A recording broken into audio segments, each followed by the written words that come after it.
Hey everybody, Ed here with the Digital Digest, and today I wanted to share a quick video about Verizon Wireless XLTE. You may or may not have heard of XLTE. Verizon recently announced they were rolling out this upgrade or widening of the bandwidth for LTE in select cities, and this is only compatible with a select group of smartphones on their network.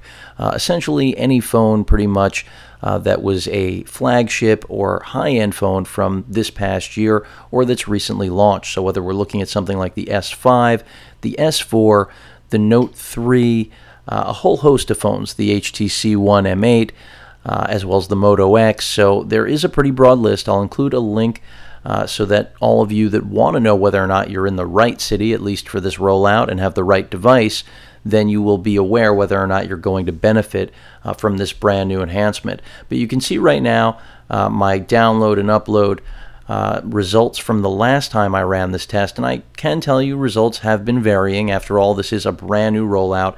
But so far, what I've seen is that in off-peak hours, when I'm getting about 4 bars of service over here, I will see roughly 35 down and at least 30 up. We'll see what I get here. It seems at least that during peak hours, the download stays about the same, but the upload is where I see a difference.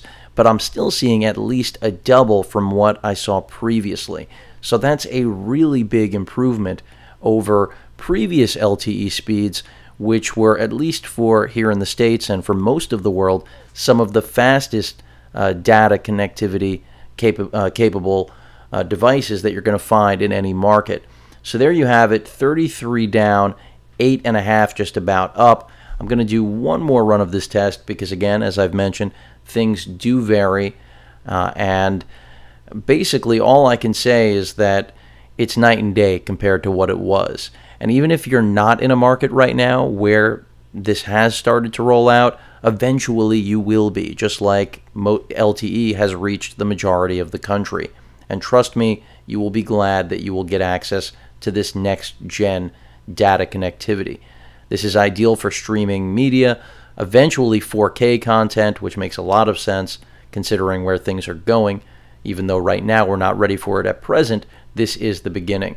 And if you have unlimited data like myself, grandfathered, and hotspot going, this is exactly what you've been waiting for. So a major improvement. It's kind of like when LTE first launched and all of a sudden I was walking around with a wireless cable modem in my pocket. Well, now we're getting closer to having, FiOS in our pocket in a sense.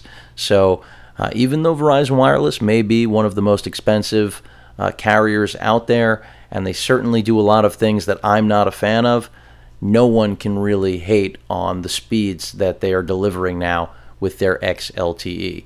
So again, even though this is capping out at around 9 megabits per second up, I can assure you I've seen above 30. Any questions or comments, please feel free to post them. And of course, as usual, please feel free to subscribe. Later.